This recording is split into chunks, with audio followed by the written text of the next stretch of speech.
hasa kwa ajili ya shughuli ya kesho tunafanya kule Mbeya, lakini vile vile kuna shughuli muhimu ya kugawazana na baadhi ya maeneo mengine kutembelea. Tukaona kwamba tuwaombe tuje siku ya Jumapili, kwamba wote mmekaa hapa mmetusubiri mpaka katibu wa chama OCD nani, kwa kweli asanteni sana sana. Na nyie mimi naomba niwapongeze kwa sababu sasa Mbarali mnatuonyesha njia kwenye kilimo. Mkitusikia tukiongea sasa hivi tunaongea sana tija. Tija kila mahali, na hili lazima tuliseme sana mpaka watu wachoke, lakini tulizoee kwamba kilimo chetu ufunguo wake wa kwanza ni tija. Yaani unazalisha kiasi gani katika eneo. Actually tunatakiwa tuende kwenye kitu ambacho kizungu kinaitwa productivity. Maana kuzalisha katika eneo Kiingereza tunaita yield. Yaani hekta moja unapata kiasi gani. Lakini tunatakiwa tuende kwenye productivity.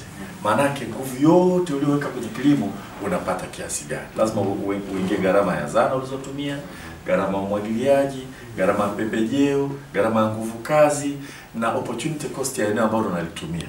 Ili ile productivity ieleweke vizuri. So unaweza kaa unapata nyingi sana kwa eneo moja, lakini gharama yake ni kubwa. Kwa hiyo lazima tuende huko, na tunapoenda ni kuongeza tija kwenye kilimo. Na nitaeleza tena kwa kifupi, japo nimelisema sana hili. Tija ikiongezeka vizuri sana itatuwezesha sisi hata bei ya mazao ya chakula tunayokula sisi ishuke, lakini kipato cha mkulima kipande. Kwa sababu tunachohitaji sisi chakula kiwe bei rahisi ili watu wale, na chakula kikiwa bei rahisi ni kama unaongeza watu mshahara. Kwa sababu mtu kama analipwa shilingi 300 kwa mwezi, alafu bei ya chakula anachotumia ikapungua kwa nusu, na ukumbuke zaidi ya karibia nusu ya matumizi ya familia za kawaida inaenda kwenye chakula. Ina maana kimsingi umemwongezea mshahara halisi. Na itatuwezesha sisi kuendeleza sekta nyingine, kwa sababu watu watakuwa wanafanya kazi wakiwa wameridhika zaidi. Sio lazima kusubiri Mei Mosi mshahara uongezeke. Tija itatusaidia sisi kuongeza mshahara halisi wa wafanyakazi wetu. Na maendeleo ya viwanda yataenda tu endapo tutaelekea kwenye tija. Sasa taarifa hii ukisikiliza, na hii kabla hujaanza kuzungumza tija, hilo ndio linazungumzwa. Taarifa yako Mheshimiwa Mkuu wa Wilaya pamoja na timu yako, kwamba mlikuwa mkipata tani 2 kwa hekta, sasa mmeenda kwenye tani 5 kwa hekta, mnakusudia kwenda tani 8 kwa hekta. Hiyo ndio njia mmetufundisha, na sisi tutashikamana na nyie tusambaze habari njema Tanzania nzima. Nyinyi sasa mmeshika mwenge, mmeupandisha umulike hata nje ya mipaka ya Mbarali ili wote tuende. Kwa tunawapongeza sana kwa hilo, na tunajua kwamba mmefanikisha hilo kwa sababu ya kama mlivyosema matumizi ya zana, matumizi ya pembejeo na vile vile umwagiliaji. Amesema Kaimu Daiko hapa kwamba changamoto moja wapo ni shughuli ya ugali. Kwa hiyo tunapozungumza sisi tija, tushakubaliana kabisa kwamba kwa sababu tija bado ni ndogo sehemu nyingi sana. Jamani, hata mafuta ya kula, uwezo sisi wa kuzalisha alizeti, kuzalisha michikichi upo.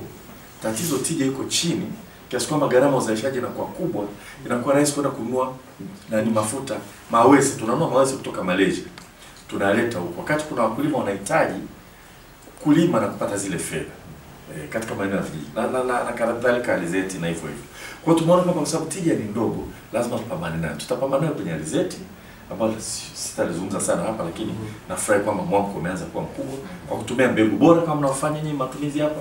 Tutapeleka huduma ya ugani katika shughuli za ulimaji wa alizeti ili tuweze kuongeza tija.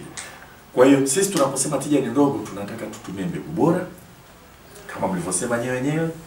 Tunataka tuende kwenye uzalishaji kwanza utafiti wa mbegu bora na kilimo bora, alafu uzalishaji wa mbegu bora kwa wingi, alafu ongezeko la tija kupitia ugani, shughuli za ugani. Kuna maafisa ugani ambao wana pikipiki, wana vifaa vya kutendea kazi, vya kupima udongo na kila kitu, ili wawe effective na wajivunie kazi yao. Kwa sababu kwa muda mrefu ni kama vile hatukuwekeza vya kutosha katika eneo la ugani.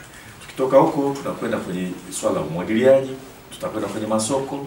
Tukitoka huko tunakwenda kwenye swala la kutafuta mtaji wa kuwekeza na mtaji wa kufanyia kazi, na tunaenda kwenye kilimo anga. Haya maeneo tumechukua kama maeneo makuu ya kimkakati kwenye kilimo. Sasa nikiachukua hayo, naona mengi hapo mnayafanyia kazi tayari.